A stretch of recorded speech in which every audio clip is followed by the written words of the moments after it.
So for my today's video, I have a movie called The Art of Racing in the Rain.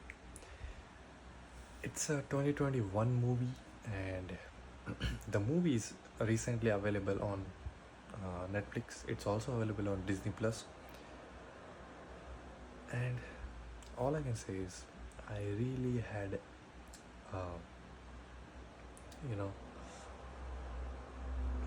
a blast watching this movie. It's not typical Formula One movie or racing movie. It's more like a heartfelt story, and I personally think this story was so simple. It was really simple, but beautiful at the same time. If you have seen Gifted, it uh, gives like vibes which you can get from Gifted.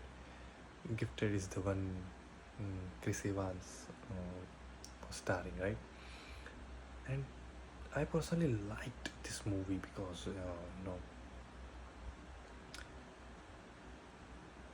the element of a dog in a man's life and the way they have showed that element is amazing.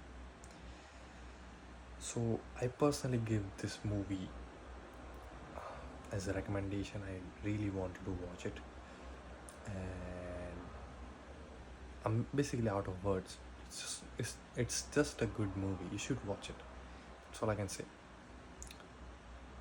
I'll catch you guys tomorrow with something else. Peace.